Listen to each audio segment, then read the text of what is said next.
2024 లేదా 25లో డిగ్రీ లేదా బీటెక్ చదివారా? సాఫ్ట్‌వేర్ జాబ్ కోసం ఎదురు చూస్తున్నారా? అయితే కోడ్ జ్ఞాన్ 100 డేస్ కోర్సులో చేరండి. జాబ్ సాధించండి.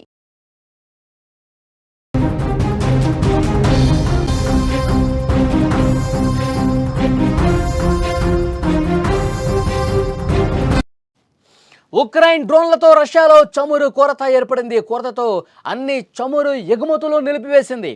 సంవత్సరం చివరి వరకు నిషేధం కొనసాగుతున్నట్టుగా సమాచారం.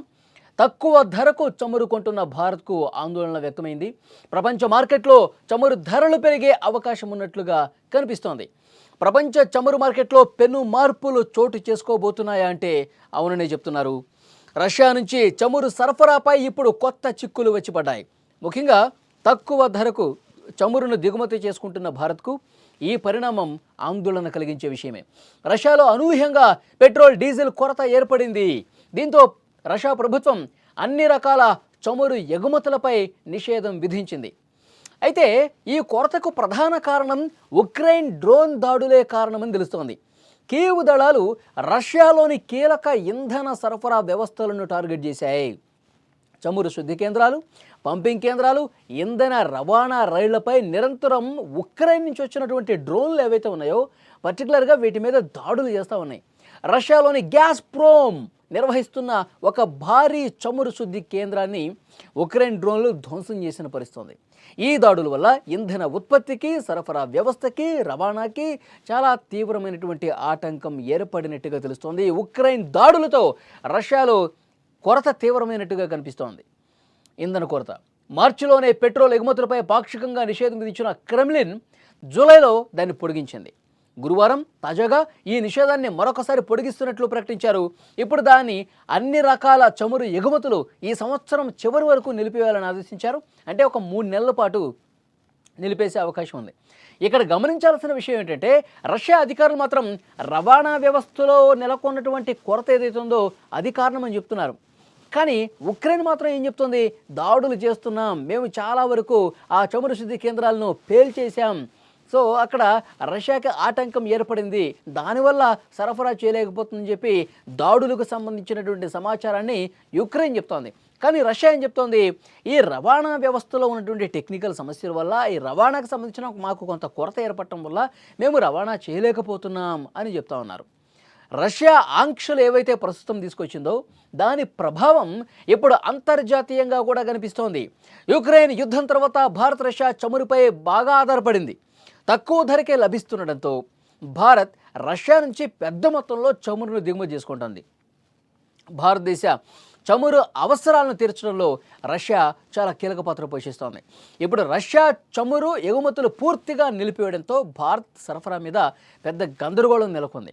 ఈ నిషేధం ఎప్పటి వరకు అమల్లో ఉంటుంది, తిరిగి ఎప్పుడు సరఫరా మొదలవుతుందో కూడా ఈ అంశం మీద ఒక క్లారిటీ లేకపోవడం వల్ల చమురు మార్కెట్ భవిష్యత్తులో ఏ విధంగా ఉంటుందో అర్థం కాని సిచ్యువేషన్ కనిపిస్తుంది. భారత్లో కొంత ఆందోళన కూడా కనిపిస్తుంది. ఒకవేళ చమురు పూర్తిగా ఈ 3 నెలల కాలం ఉన్నారు, ఎప్పుడు రెక్టిఫై అయ్యొద్దో చెప్పలే ఉంటున్నారు. ఒకవేళ ఇది ఎక్కువ కాలం కొనసాగితే భారత్లో ఇంధనానికి సంబంధించిన పెద్ద ఎత్తున చిక్కులు చేపడే అవకాశం ఉంది. సో చమురు రేట్లు ఏమన్నా పెరుగుతాయా అని ఒక ఆందోళన కూడా కనిపిస్తోంది. భారత్లో ఈ ఆందోళన ప్రస్తుతం ఎక్కువ అనిపిస్తుంది. అయితే ఎప్పుడైతే ఈ రష్యా యుక్రెయిన్ యుద్ధం తీవ్రస్థాయికి చేరుకుంటుందో ఇలాంటి సమస్య ఒకటి వస్తుందని చెప్పి ముందే అనుకున్నారు. ఈ సమస్య తీవ్రమైతే చమురుకు సంబంధించి రష్యా నుంచి ఆగిపోతే ఇక్కడ చాలా అవసరం, డిమాండ్ ఎక్కువ ఉంటుంది భారత్లో. సో కాబట్టి డెఫినెట్గా ఇబ్బంది పడే అవకాశం ఉంది. భవిష్యత్ అవసరాల దృష్ట్యా కొంతలో కొంత మెరుగుపరుచుకునే దాంట్లో భాగంగా రష్యాతో ఎప్పటికప్పుడు చర్చలు జరుపుతోంది. మరి ఉన్న పడంగా రష్యా ఈ డెసిషన్ తీసుకుంటే రష్యా మనకి చాలా మంచి సంబంధాలు ఉన్నాయి, ఎప్పటి నుంచో మిత్రదేశంగా ఉన్నాము. అమెరికా ఒత్తిడి తీసుకొచ్చినా సరే, అమెరికా ఇబ్బంది పెట్టినా సరే, మన మీద ఏ రకమైనటువంటి ఆంక్షలు పెట్టినా సరే మనం వెనక్కి తగ్గట్ల రష్యా నుంచి మనం చమురు కొంటూనే ఉన్నాం. మనకి మార్కెట్లో ఉన్నటువంటి పరిస్థితులకు అనుగుణంగా రష్యా ఏదో మనమిచ్చే నిధులతో యుక్రెయిన్ మీద యుద్ధం చేస్తోంది, మీరు రష్యా నుంచి చమురు కొనకండి అని చెప్పినప్పటికీ కూడా మన 2 దేశాల మధ్య ఉన్నటువంటి సంబంధాల నేపథ్యంలో మార్కెట్లో మనకు అనుకూలమైనటువంటి ఎక్కడ దొరుకుతుంది, మార్కెట్ పరిస్థితులకు అనుగుణంగా చూసుకుంటే రష్యా నుంచే. సో డెఫినెట్గా అలాంటి సిచ్యువేషన్స్ పరిస్థితులు ఉన్నాయి కాబట్టి మనం రష్యా నుంచి తీసుకున్నాం. ఇప్పుడు అదే రష్యా నుంచి ఆంక్షలు వచ్చినాయి. ఆంక్షలు మీన్స్ ఏం లేదు, రవాణా వ్యవస్థలో కొంత లోపం ఏర్పడింది, మాకు కొన్ని టెక్నికల్ ఇష్యూస్ ఉన్నాయి కాబట్టి ఒక 3 నెలలు ఆపుతున్నామని చెప్పి ఒక అఫీషియల్ అనౌన్స్మెంట్ అయితే వచ్చింది. సో మరి చూడాలి భవిష్యత్తు ఏ విధంగా ఉంటుందనేది. త్వరితగతిన ఆ టెక్నికల్ సమస్య అనేది తీరిపోయి వెంటనే మళ్ళీ చమురు సప్లై అనేది అవుతుందా, లేదంటే మరికొంతకాలం పొడిగిస్తే మనం మరొక దేశం మీద ఎక్కువగా ఆధారపడాల్సిన పరిస్థితి వస్తుంది. సో భవిష్యత్తు మీద కొంత ఆందోళన, గందరగోళం నెలకొన్న నేపథ్యంలో నెక్స్ట్ ఏం జరగబోతున్న ఒక ఉత్కంఠ అయితే కనిపిస్తోంది.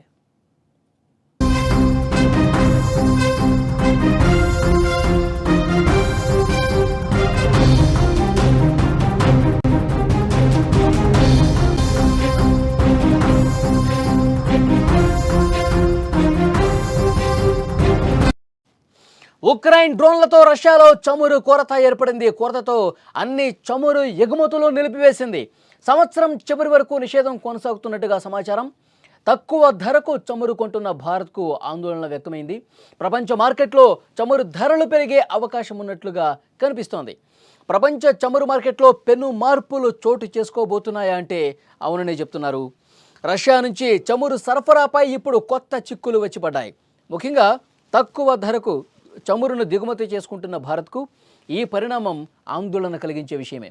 రష్యాలో అనూహ్యంగా పెట్రోల్, డీజిల్ కొరత ఏర్పడింది. దీంతో రష్యా ప్రభుత్వం అన్ని రకాల చమురు ఎగుమతులపై నిషేధం విధించింది. అయితే ఈ కొరతకు ప్రధాన కారణం ఉక్రెయిన్ డ్రోన్ దాడులే కారణమని తెలుస్తోంది. కీవ్ దళాలు రష్యాలోని కీలక ఇంధన సరఫరా వ్యవస్థలను టార్గెట్ చేశాయి. చమురు శుద్ధి కేంద్రాలు, పంపింగ్ కేంద్రాలు, ఇంధన రవాణా రైళ్లపై నిరంతరం ఉక్రెయిన్ నుంచి వచ్చినటువంటి డ్రోన్లు ఏవైతే ఉన్నాయో పర్టికులర్గా వీటి మీద దాడులు చేస్తూ ఉన్నాయి. రష్యాలోని గ్యాస్ప్రోమ్ నిర్వహిస్తున్న ఒక భారీ చమురు శుద్ధి కేంద్రాన్ని ఉక్రెయిన్ డ్రోన్లు ధ్వంసం చేసిన పరిస్థితి. ఈ దాడుల వల్ల ఇంధన ఉత్పత్తికి, సరఫరా వ్యవస్థకి, రవాణాకి చాలా తీవ్రమైనటువంటి ఆటంకం ఏర్పడినట్టుగా తెలుస్తోంది. ఉక్రెయిన్ దాడులతో రష్యాలో కొరత తీవ్రమైనట్టుగా కనిపిస్తోంది. ఇంధన కొరత. మార్చిలోనే పెట్రోల్ ఎగుమతులపై పాక్షికంగా నిషేధం విధించిన క్రెమ్లిన్ జూలైలో దాన్ని పొడిగించింది. గురువారం తాజాగా ఈ నిషేధాన్ని మరొకసారి పొడిగిస్తున్నట్లు ప్రకటించారు. ఇప్పుడు దాన్ని అన్ని రకాల చమురు ఎగుమతులు ఈ సంవత్సరం చివరి వరకు నిలిపివేయాలని ఆదేశించారు. అంటే ఒక 3 నెలల పాటు నిలిపేసే అవకాశం ఉంది. ఇక్కడ గమనించాల్సిన విషయం ఏంటంటే రష్యా అధికారులు మాత్రం రవాణా వ్యవస్థలో నెలకొన్నటువంటి కొరత ఏదైతే ఉందో అది కారణమని చెప్తున్నారు. కానీ ఉక్రెయిన్ మాత్రం ఏం చెప్తుంది, దాడులు చేస్తున్నాం, మేము చాలా వరకు ఆ చమురు శుద్ధి కేంద్రాలను పేల్చేసాం, సో అక్కడ రష్యాకి ఆటంకం ఏర్పడింది, దానివల్ల సరఫరా చేయలేకపోతుందని చెప్పి దాడులకు సంబంధించినటువంటి సమాచారాన్ని యుక్రెయిన్ చెప్తోంది. కానీ రష్యా ఏం చెప్తోంది, ఈ రవాణా వ్యవస్థలో ఉన్నటువంటి టెక్నికల్ సమస్యల వల్ల, ఈ రవాణాకు సంబంధించిన మాకు కొంత కొరత ఏర్పడటం వల్ల మేము రవాణా చేయలేకపోతున్నాం అని చెప్తా ఉన్నారు. రష్యా ఆంక్షలు ఏవైతే ప్రస్తుతం తీసుకొచ్చిందో దాని ప్రభావం ఇప్పుడు అంతర్జాతీయంగా కూడా కనిపిస్తోంది. యుక్రెయిన్ యుద్ధం తర్వాత భారత్ రష్యా చమురుపై బాగా ఆధారపడింది. తక్కువ ధరకే లభిస్తుండటంతో భారత్ రష్యా నుంచి పెద్ద మొత్తంలో చమురును దిగుమతి చేసుకుంటుంది. భారతదేశ చమురు అవసరాలను తీర్చడంలో రష్యా చాలా కీలక పాత్ర పోషిస్తోంది. ఇప్పుడు రష్యా చమురు ఎగుమతులు పూర్తిగా నిలిపివేయడంతో భారత్ సరఫరా మీద పెద్ద గందరగోళం నెలకొంది. ఈ నిషేధం ఎప్పటి వరకు అమల్లో ఉంటుంది, తిరిగి ఎప్పుడు సరఫరా మొదలవుతుందో కూడా ఈ అంశం మీద ఒక క్లారిటీ లేకపోవడం వల్ల చమురు మార్కెట్ భవిష్యత్తులో ఏ విధంగా ఉంటుందో అర్థం కాని సిచ్యువేషన్ కనిపిస్తుంది. భారత్లో కొంత ఆందోళన కూడా కనిపిస్తుంది. ఒకవేళ చమురు పూర్తిగా ఈ 3 నెలల కాలం ఉన్నారు, ఎప్పుడు రెక్టిఫై అయ్యొద్దో చెప్పలేమంటున్నారు. ఒకవేళ ఇది ఎక్కువ కాలం కొనసాగితే భారత్లో ఇంధనానికి సంబంధించిన పెద్ద ఎత్తున చిక్కులు చేపడే అవకాశం ఉంది. సో చమురు రేట్లు ఏమన్నా పెరుగుతాయా అని ఒక ఆందోళన కూడా కనిపిస్తోంది. భారత్లో ఈ ఆందోళన ప్రస్తుతం ఎక్కువ అనిపిస్తుంది. అయితే ఎప్పుడైతే ఈ రష్యా యుక్రెయిన్ యుద్ధం తీవ్ర స్థాయికి చేరుకుంటుందో ఇలాంటి సమస్య ఒకటి వస్తుందని చెప్పి ముందే అనుకున్నారు. ఈ సమస్య తీవ్రమైతే చమురుకు సంబంధించి రష్యా నుంచి ఆగిపోతే ఇక్కడ చాలా అవసరం, డిమాండ్ ఎక్కువ ఉంటుంది భారత్లో. సో కాబట్టి డెఫినెట్గా ఇబ్బంది పడే అవకాశం ఉంది. భవిష్యత్ అవసరాల దృష్ట్యా కొంతలో కొంత మెరుగుపరుచుకునే దాంట్లో భాగంగా రష్యాతో ఎప్పటికప్పుడు చర్చలు జరుపుతోంది. మరి ఉన్న పడంగా రష్యా ఈ డెసిషన్ తీసుకుంటే రష్యా మనకి చాలా మంచి సంబంధాలను ఎప్పటి నుంచో మిత్రదేశంగా ఉన్నాము. అమెరికా ఒత్తిడి తీసుకొచ్చినా సరే, అమెరికా ఇబ్బంది పెట్టినా సరే, మన మీద ఏ రకమైనటువంటి ఆంక్షలు పెట్టినా సరే మనం వెనక్కి తగ్గట్ల రష్యా నుంచి మనం చమురు కొంటూనే ఉన్నాం. మనకి మార్కెట్లో ఉన్నటువంటి పరిస్థితులకు అనుగుణంగా రష్యా ఏదో మనమిచ్చే నిధులతో యుక్రెయిన్ మీద యుద్ధం చేస్తోంది, మీరు రష్యా నుంచి చమురు కొనకండి అని చెప్పినప్పటికీ కూడా మన రెండు దేశాల మధ్య ఉన్నటువంటి సంబంధాల నేపథ్యంలో మార్కెట్లో మనకు అనుకూలమైనటువంటి ఎక్కడ దొరుకుతుంది మార్కెట్ పరిస్థితులకు అనుగుణంగా చూసుకుంటే రష్యా నుంచే.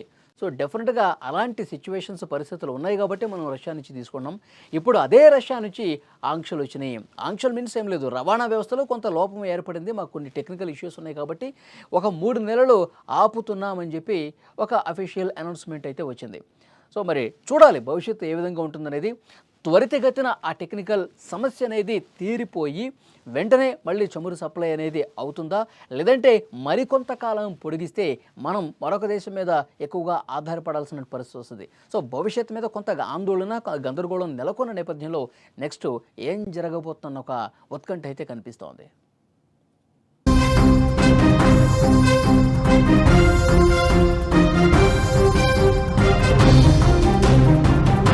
సుమన్ టీవీలో మీ పర్సనల్ అండ్ బిజినెస్ ప్రమోషన్స్ కోసం కింది నెంబర్కి కాంటాక్ట్ చేయండి.